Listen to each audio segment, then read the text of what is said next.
Hi, everyone. Welcome to Reading BabbleOn. This is our first podcast, so welcome to the show. I'm CeCe, And I'm Lisa. and I guess we're going to start talking about the books we read in January. Yes, we are.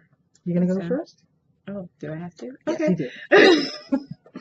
Okay, so the month started off like all cold and dark, and the days were short, and that put me in the mood to read some horror. Okay. So initially I decided I was going to read all of Joe Hill's books because I realized I had all 4 of them, but that didn't quite work out. Oh. But I did read some of them. Now, why didn't it work out? I don't like having TBRs. I don't like knowing what I'm going to read next. Okay. So once I got halfway through the list, I was like, I know the next 2 books I'm going to read, and that like really bums me out. Okay. So I had to switch up. I still intend to read the other 2 like sometime this year, just not all in a row like that. So I started with Heart-Shaped Box. You can see that.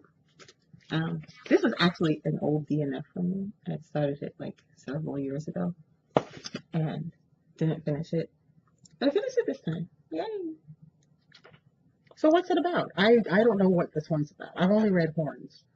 It's about an aging rock star who buys a quote-unquote ghost online, but when he gets it, he finds out it's an all-caps ghost.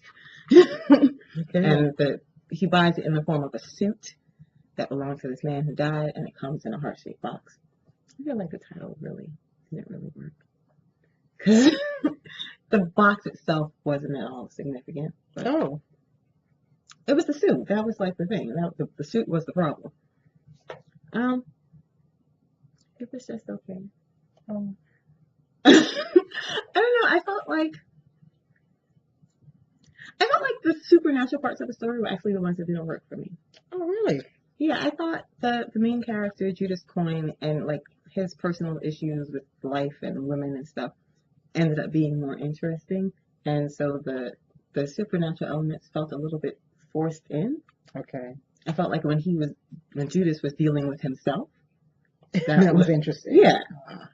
Because he didn't know how to deal with the ghost. So it would just show up, screw with him, and then go away sometimes. So I don't know. It could have stayed on the DNF. It sounds like he had a bad ex rather than a ghost. Yeah, and then so the ghost, we thought the ghost had one issue with him. Like the ghost was pursuing revenge. But the ghost had its own agenda, and I felt like that made it. The ghost was kind of dumb. He was just like the guy who was a jerk when he was alive, and he stayed a jerk when he was dead. So he didn't really make the most interesting foil. So Heart-Shaped Box was not a winner for me. It could have stayed on the DNF pile. Oh. But it was okay. I mean, it wasn't terrible. So, audience, I'm going to let you guys know something. Really? We have different philosophies about whether or not to finish a book. And you guys should know this up front. I will DNF a book within 10 pages. If you can't hook me in the first chapter, it is highly unlikely that I will continue, because I feel personally that since I only read fluently in English, I'm missing out on many, many books in the world. So I can't waste my time on a book that's not entertaining. And I can't do that, especially after 10 pages. That's way too soon. I feel like I have to give a book a fair chance. So I won't even consider DNFing before 50 pages unless it's like just super painful and I know it's just not for me. But I live in hope that it will get better, that something will happen that will turn my opinion around on the story. And I am haunted by the ghosts of DNF's past. I'm always thinking about books that I did not finish. So for my own peace of mind, I try to finish all of the books that I start. And to pick up where she left off, I forget they ever existed. Except to tell someone, oh God, yeah, I tried to read that. We're sisters, by the way. Yeah. Yes, we are. Okay, so that way you understand our different points of view on things. So what did you read in January? Okay, so what I'm actually currently reading is... Which is February. Well, I started it in January. Is The Exorcist. I'm listening to it in audiobook form because I can listen to it while I'm at work. Who's reading it, do you know? Oh, William Peter Blatty. Oh, yeah. Is he British? Does he have an accent? No, I don't think he was British. He doesn't sound British at all. You know what? There is a reason why this book has been around so long. I mean, here's the thing. I saw the movie as a kid, not when it was in the theaters. I was too young to go. But when it first came on TV, my family made a big deal. We sat down, we scared the daylights out of ourselves watching Exorcist on TV, all gathered around the TV. And it was a hit back in its day. And you know what? It's still a hit today. This man did more in the prologue than some of the modern horror writers do in a whole book. From the prologue, we have learned the name of it. We don't know what we know already, but we know things. And I only know what we know because I've seen all the movies and read the later books. But I'm loving it. We've met all the major characters in the first couple of chapters where I'm at, and things are happening, and this sense of fear and dread is just building and building. And it doesn't even matter that I know what happens in the story, because I don't know the whole story as the author told it. So for me, it's really, really working. So is it just good storytelling, or is it actually scary? It's scary, good storytelling. It's good storytelling, and it's kind of terrifying. Because I read Legion. I started Legion as a kid, and I couldn't finish it because it was so scary that I actually had to put it down. And then it went out of print, and I don't know what happened to our copy. And then it came back in print, and then I bought it as an adult, and I was actually, finally able to read it. But it's Legion's pretty terrifying. Yeah, Legion's pretty disturbing. But I felt like Legion was scary in a supernatural sense and in a dimensional sense, because there was someone physically attacking the people who were killed. So it worked on you in multiple ways. But I'm really, and this is going to sound really strange, but I'm really enjoying the sense of dread that's building up. And it's really very small things that are happening. There are noises at the point where I am now in the first few chapters. There are noises happening in the house. And Reagan is maybe having a medical problem. So, her mom is taking her to doctors at this point.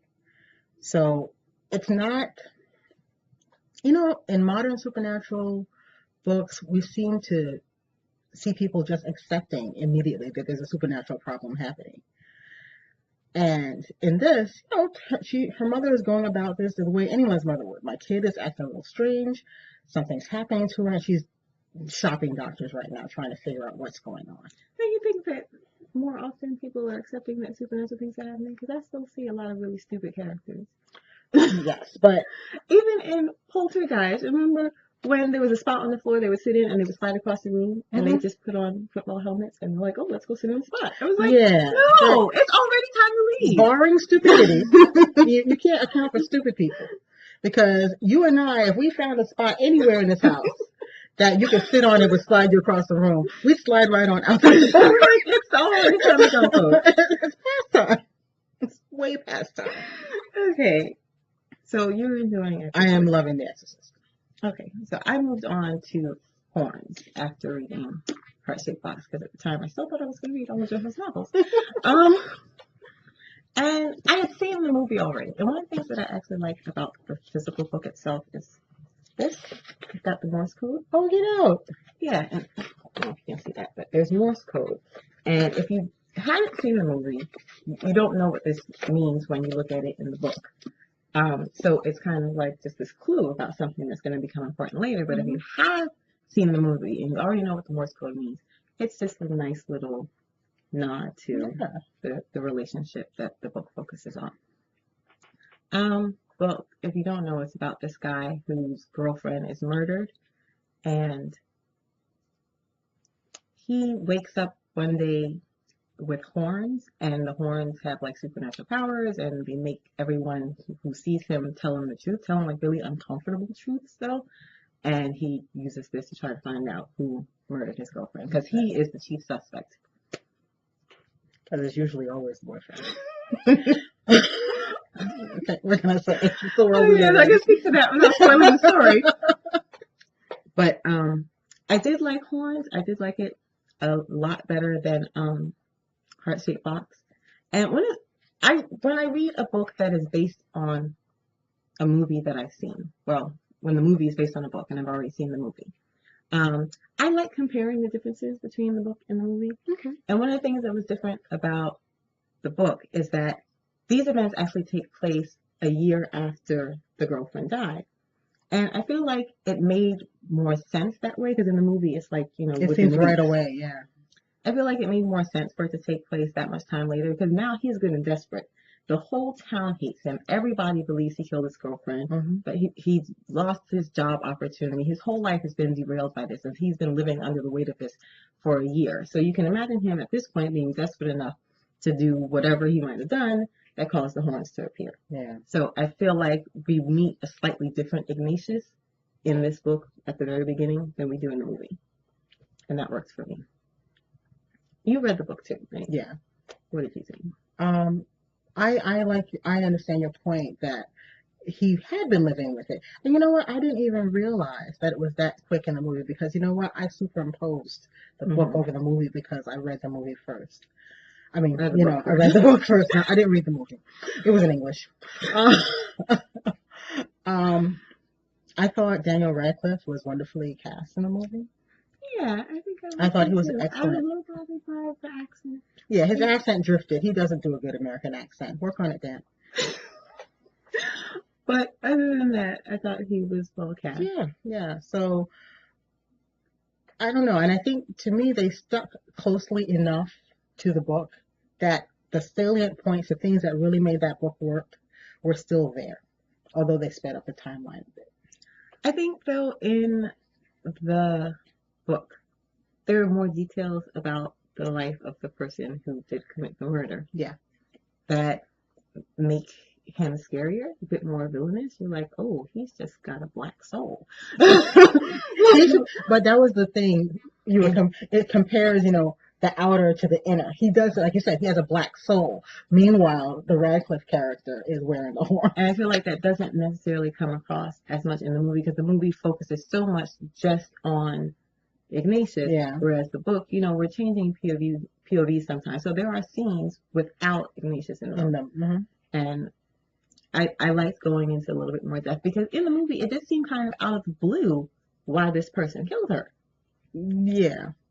And in the book, we learn that he's always had issues. Mm-hmm.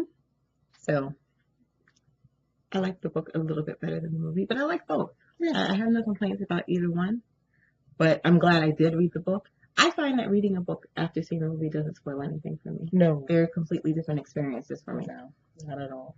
So this, for me, I don't remember. I give my books letter grades, and I think I gave this one a B. Maybe, yep, I gave it a B. And I liked it. I felt like it was a little, I don't know, the writing didn't capture me as much. Okay. Other than that, though, I love the story. Yeah. So that was my next January. Okay. Well, I also have something that I'm reading the actual, book of in electronic form as Sorcerer of the Wildeeps by Ashante Wilson. Okay, so I've heard of this. I know it's a Tor.com novella, and it's gotten a lot of praise. Okay, yeah. I'm torn. I'm torn about this story because, first of all, I think I like this, and that's where I'm at with this story. I think I like this story. There's a lot of interesting things happening. There is this really wonderful juxtaposition of technology versus what looks like a low-tech society is actually a high-tech society, or at least part of the society is a high-tech society, and those people are regarded as gods. So is it set in our world in another timeline, or is it? I don't think so. I don't think it's set on. Where is it on? I have no idea what it is. Exactly. That's where I'm running into some trouble. Okay. I'm struggling to figure out what this story is actually about. So far, these people have been hired as guards to guard a caravan that's traveling across several countries to get to a big marketplace, I suppose. And some of the places they pass through are very dangerous. I mean, they're in a place right now where the word is do not set foot off the road. Don't do it. So they're actually squatting down and doing number twos in the road because they're literally, these armed men who have seen fight pitched battles are literally too afraid to step off the road for any reason. So they let the caravan go off a little bit. So is it like a migration? Are they transporting a thing? Or? Well, they're transporting goods. Okay. It's it's like trucking, only with camels. Only not. Okay. Okay, so, and then the language is very interesting because the characters speak several languages, but the dominant language seems to be this weird patois. So that's a little off-putting for me. So it's written in dialect portions of it? Yeah, there are dialect portions. I'm never a fan of that. There are dialect portions, yeah. But I'm sticking with it because I'm interested enough in these characters to see where this is going. But it's not the type of story where, you know, the story sort of presents itself to you on its face, on its surface. I feel like there's a lot going on that I might be missing.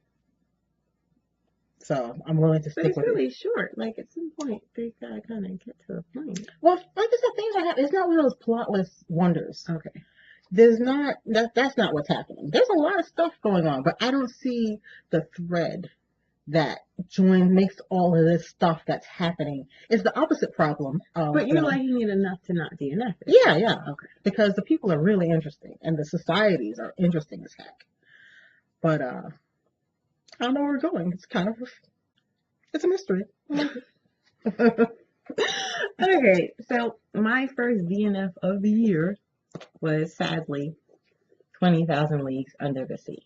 I don't know if you can actually read that, but I was actually really excited to read this because what I read about it made it sound kind of like Treasure Island but underwater, and I loved Treasure Island.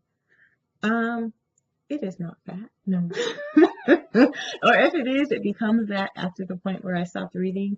Like 5-6 days later, I was up to page 88, and I couldn't read another page. It's the writing style is I think the main problem for me, as well as just not enough happening.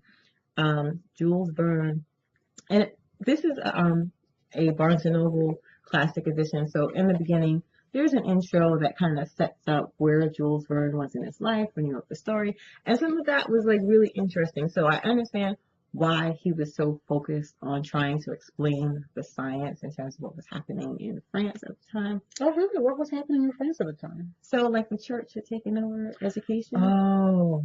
Yeah. And so his editor came up with this idea, really, of creating these science-based fantasies to kind of, like, slip some science in. Fill the void. And, which was genius marketing, apparently. But it makes for like a bit of a dry kind of technobabble where Verne feels like he has to explain all the details of how the Nautilus works, and but what do you do about this, and how does it rise, and how does it sink, and how are you getting air? And so there are these long passages, and like the main character, whose name I forget, takes a tour of the Nautilus, and we go room by room describing everything that's in every room, and I'm like, I can't. Like, I couldn't do it. And I, like I said, when I don't finish a book, it kind of haunts me, and I'm like, oh, I have to go back. This one is not. This one is not haunting me. I just realized, and everything I read says this is like Jules Verne's best book, so I don't know if I'm going to read anything else by Jules Verne. I'm trying to read a certain number of classics here. I'm trying to read an average of one per month. So this was going to be my January read. That did not work out. So I'm like in the whole one classic. So I'm going to try to make that up at some point. These things happen. Yeah, I couldn't get with it. I really, really wanted to, but I couldn't get with it. Hey, it happens to everybody. Why don't you talk about that one? Oh, I forgot. Okay, so we have. Okay, let me preface this by saying I haven't read Laurel K. Hamilton in years. But how many books by her have you read? I read the first 8. In this series? Yes. How many do you read in the Gentry? The first 4 or 5. Okay. And so you have like a good grasp of this author, right? Like I do. how she writes and what her stories and her characters are like. I do. And yes. you still picked up this one. Yes, I do. Okay. Go ahead. Okay, so Kiss the Dead, Laura K. Hamilton. And this is Anita Blake? Yes, it's an Anita Blake book. Okay, so let me just start off by saying, When she gets This- really cautious like this, it means something, I promise. this story harkens back to the beginning of the series where Anita did things besides have sex. And I was very hopeful at the beginning. But my hopes were dashed. They were dashed on the rocks of life. Let's start with the setup. Anita gets called in for a case. She is a consultant in Ireland because apparently Ireland had no vampires in its entire history because the land there is magical and the Fae are strong. So, no vampires. So they had Faye, but no vampires. Yeah, Fae, but no vampires. Now they have vampires and they're just killing people, just putting them in the blender and sucking them down, just making people smoothies, just killing people. And they're not just killing people, vampire style, oh, I suck your blood, nothing left. They're also ripping them to shreds and being very obvious about it. And leaving like vampire children all over the place. These poor creatures don't even realize what has happened to them. So, Anita, what is she supposed to do? Get Kill sit all the down. vampires? well, that's a conflict too, because in Ireland they don't do a death penalty for anything. Right. And she is known as the executioner. And Edward is there already. He's known as Death among the vampires. So her solution is, and the same as Edward's, you find them and you kill them all. Meanwhile, the Irish government is like, no. So then why did they contact her? Well, they don't have any expertise in dealing with vampires because they've never had to. Although vampires have come out all over the world, there were none for the longest time in Ireland. Anyway, moving along, and that was the part of the story. I was like, yeah, okay, and I love Edward. Edward's the man. But then, what made me stop reading the Anita Blake books to begin with is that the stakes are always low for the people Anita cares for. If one of her main honey buns is in the book and in danger, I know for a fact nothing will ever happen to him. She has like a handful of honey buns, does she? Yes, she does. Nothing's ever going to happen to one of her men. Nathaniel's never going to die. Old age is going to have to get Nathaniel. Does she still have the ardor? Yeah, but she's better with the ardor. Although, and that's the other thing. She has like a compulsion, and he like has a compulsion to have sex. It's called the ardor. It's the ardor. And her power is based on the ardor because the vampire that awakened that power within her, his power is based in lust and sex. Although hers is sweetened because there's also love involved with her version of the ardor. Meanwhile, back at the ranch, Anita is polyamorous. So she has a whole selection of relationships that she is in. She's in relationships with both men and women, and she's in relationships with were people and vampires.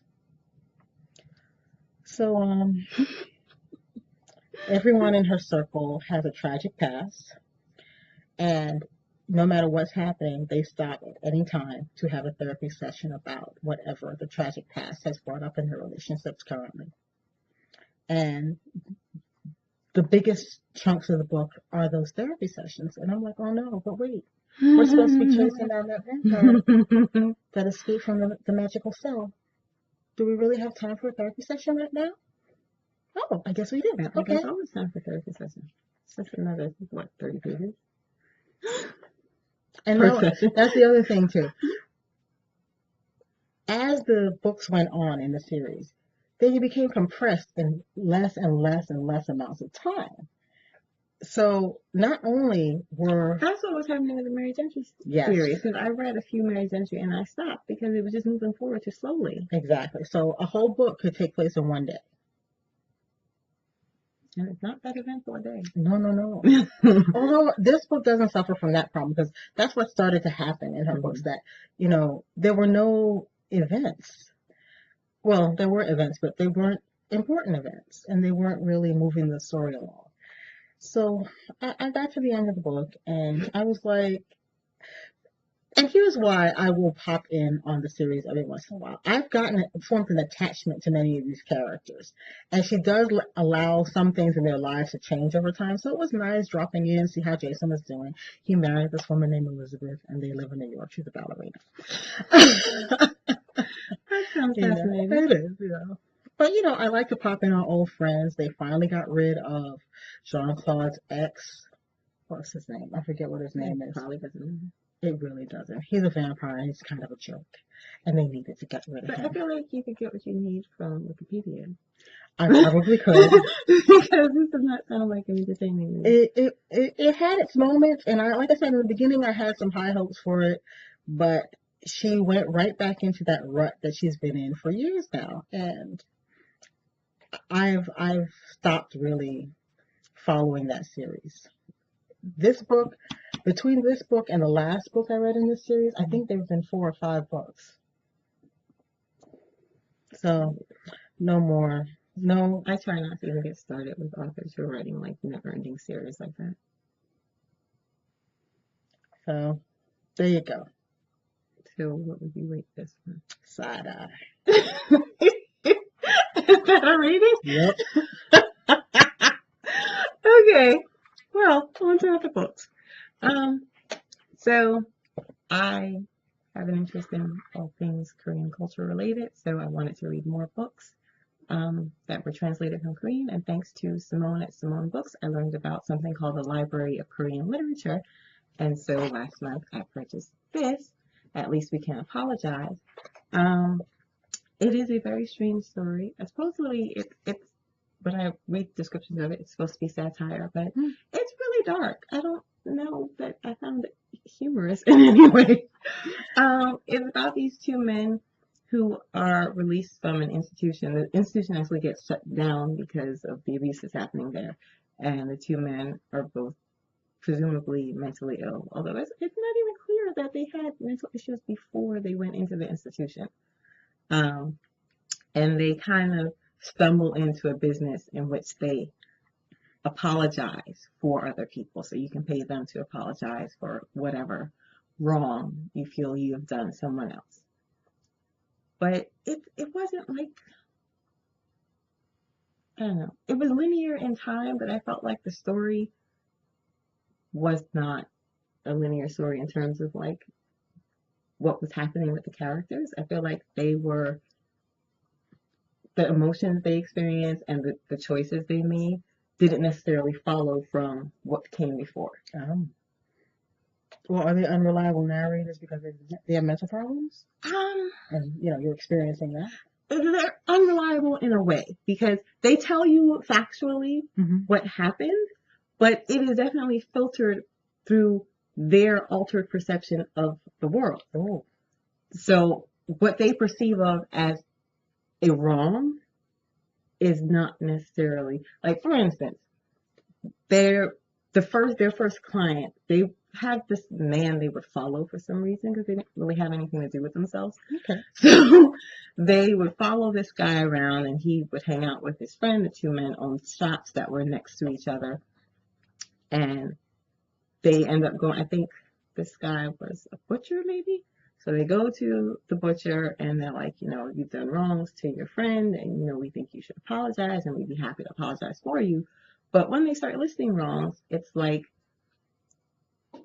weird things, like the 2 men played tennis, I think, and they think he should apologize for hitting the ball too high so that it's harder for his friend to return the ball. When the butcher and his friend have lunch, they think the butcher drinks too much of the beverages and doesn't leave enough for his companion. It's really weird little things like that. But it turns out that the butcher really did have something to apologize for. And these 2 men from the institution kind of, I don't know if they realized that these things were like tells almost, that the butcher was feeling some sort of guilt or something towards his friend, and they saw something that probably not anyone else would have seen. So that was their first apology. But then the story goes some strange things. I did like it. I did ultimately like the story, but I feel like a month later I'm still digesting it. It's maybe something There's a lot of meat there. I need to reread. Okay, that's a lot of meat on those bones. But yeah, that was at least we can apologize. Well, the next thing I read was Nikola Tesla, the man who invented the 20th century. This was a fascinating read. This man went through everything a human being can go through in a lifetime. I mean, failed marriage, the death of a child, bankruptcy, the rise of the Phoenix. You know, he came back from losing everything. Turns out Edison was quite the jerk. Maybe I'll have to read a book about Edison to have a balanced view between Tesla and Edison, but from the Tesla point of view, more than just a side eye, okay? So is this just based on research, or did Tesla leave behind some sort of journals or something that the writer drew on? I'm glad you asked. Tesla left behind a ton of written material.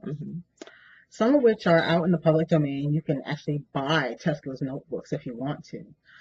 They're full of sketches and notes and all sorts of things. But after Tesla died, it turns out his death was quite mysterious. He just apparently up and died in his hotel room. He was living in a hotel in New York at the time. And when his body was found, the government came and took all of his research. All of it. And it's been classified ever since. I am so fascinated by that. He was Russian or Serbian? Which government took his research? Our government. Oh. He was Serbian. And this was right after he had demonstrated a car that nobody knows to this day what it ran on. It didn't appear to run on anything, and it went fast. Was it based on, like, he showed sketches, or he actually had a physical car? He actually built a car. So where's the car? Exactly. Okay. Exactly. I was like, oh. And that stuff You is think it's in Area 51? No, everybody knows about Area 51. There's nothing really in Area 51. It's in an area we don't even know the name of. That's the best way to keep a secret. It doesn't exist. No. But yeah, it was really a fascinating read. And he was a fascinating man who he did actually transmit electricity wirelessly. Did he make money off of his inventions in his lifetime? No. A lot of other people did. He was a genius, but he was a terrible businessman. He signed contracts that essentially gave away ownership of everything he made and made other people more money than it made him. That seems a shame. It was, because I think had he beat out Edison, we would be living in a world where there's way less pollution and energy would be all but free. Now, is that a conclusion from the book, or is that your surmise from having That's read my the book? surmise from having read the book. Interesting. So you think industry held back Tesla's inventions? I think a few rich robber barons did at the time, and I think that I would be fascinating to know. I think I'm going to actually just pursue just a line of research to find out if his work that the government took was ever declassified. Because as of this book, nothing that he had in his room has ever been seen again. I did not know that. Me neither. Because you always see Tesla come up as a character in science fiction, and I was wondering why he was like this mythic being. So that was actually very interesting. Yeah. Although I won't read the book because I don't like nonfiction. So I'm gonna have to rely on her telling me about it. And there you go. Okay, so my last book for January was Seed to Harvest by Octavia Butler. I'm going to try to read all of her published novels this year, and this was actually 4 novellas. Nice. That constitute the Patternist series. I'd read at least one of these before, but I remembered almost nothing about it. I read Mind of My Mind, and I only remember that because I always thought that title was really cool. Yeah, she got great titles. So this contains Wild Seed, Mind of My Mind, Clay's Arc, and Pattern Master. And I think it's odd that they're considered one long series because the connection between Wild Seed and Mind of My Mind and the other two, Clay's Arc and Pattern Master, is so tangential. There's like this one side character that we see very briefly in Mind of My Mind who's just mentioned in Clay's Arc because he created the arc, but we don't actually see him in that story, and that story goes in like a completely different direction. Yeah. So I don't know if you can even really consider them part of one series. Wild Seed and Mind of My Mind definitely work together as a duology. They are about this creature. I don't know. Can we call him a man? A man would be stretching it. Doro. He's a being. Is a body jumper. He can force your spirit out of your body and take over, and you die, and he lives in your body. And that is also like how he eats. Like he kind of feeds off of that energy that he takes when he takes over your body. But he has some sort of master plan, and so he is The wheel. breeding people with ability. So Wild Seed, he meets this woman. Wild Seed takes place from like the 1600s to I think the late 1800s. Yeah, I'm thinking late 1800s. Because he meets a woman who is also very long lived and she has her own special abilities. And he decides she's going to be like his Eve, although she didn't really get a vote. And we just see Doro and his absolute mastery over these people that he controls. He routinely basically just kidnaps people, is bringing them to the colonies and what will become the United States, and forcing them to breed. And the people who develop powers, they kind of suffer a great deal, and he doesn't seem to care about that because until they go through what's called transition, they can't control their powers, and sometimes it's like painful for them. Sometimes they are like tormented by hearing other people, so like everyone's thoughts, everyone around them, all their thoughts.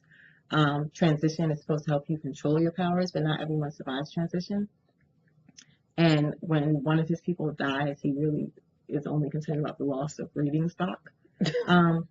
Yeah, Doro's horrible. Yeah, he's awful. Doro is like really just a freaking nightmare. And as such, he was an absolutely compelling villain. Like, you wanted to see him bested, but at the same time, you couldn't look away from like all the horrible things that he did. Then Mind of My Mind actually starts in the 80s, where Doro is coming very close to achieving his end game because he's actually been specifically trying to develop psychics. And that doesn't go well for him. But Clay's Arc and Pattern Master are really different. Clay's Arc is about some sort of alien virus that starts taking over the world, mostly because of this one guy. These astronauts went to space, they get infected, and one guy escapes the crash of the spaceship back on Earth, and he ends up, causing a plague.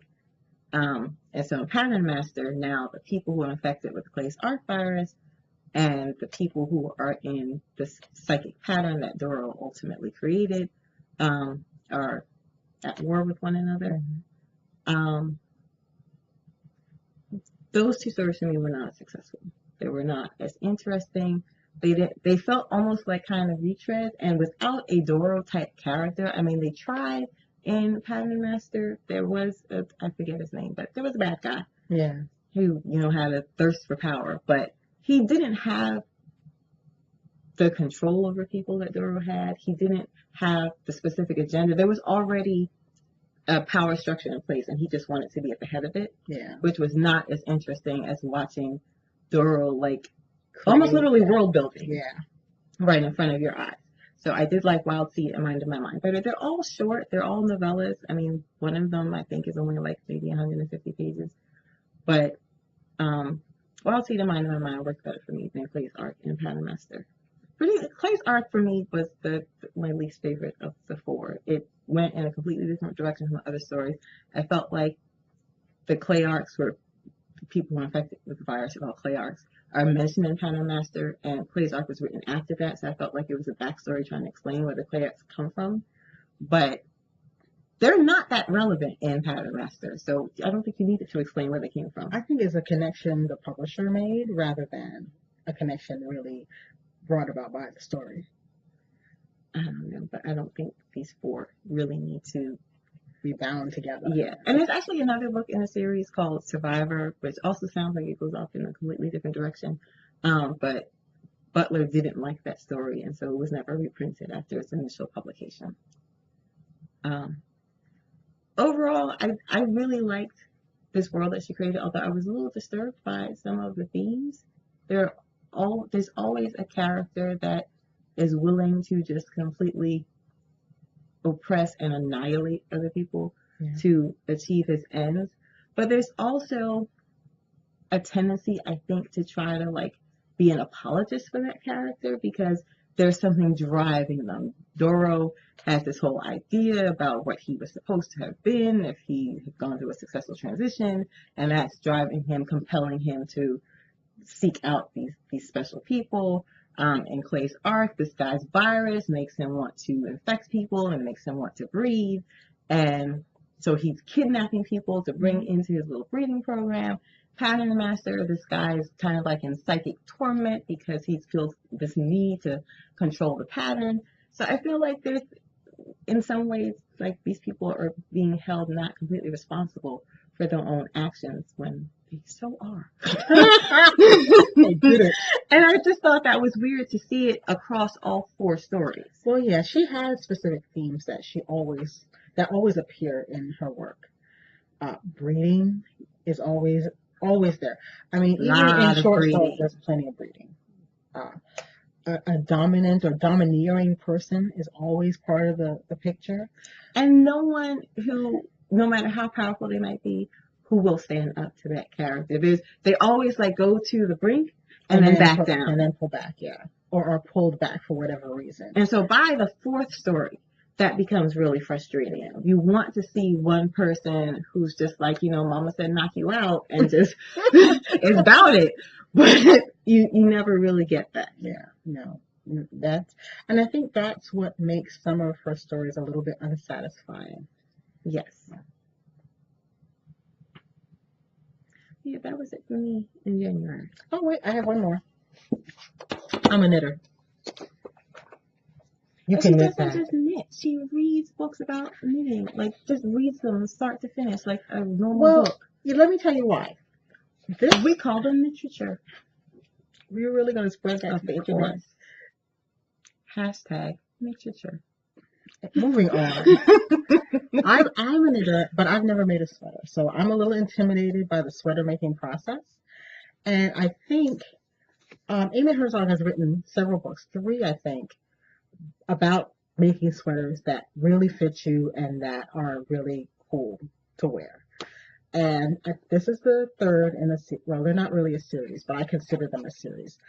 One of the things she talks about is how to measure yourself, how to evaluate the pattern to see that it's appropriate for you. And one of the fun things about this book is that she has a whole swatching process you can go through and encourages you with little exercises all throughout to make little swatches where you practice picking up your edges, where you create different kinds of ribs, so that you're not just patterns in this book, or is it just about the process in the No, there are patterns too. There are also patterns. The book is divided into, I think, 4 to 6 types of sweaters. There are vests, pullovers, integrated sleeves, drap shoulders, raglans, yokes, set-in sleeves.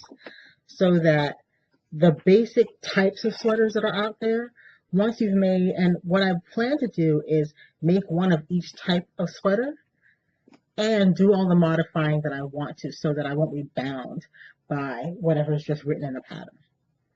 So let's say I don't like the I want to put in waist shaping because the waist shaping looks good on me.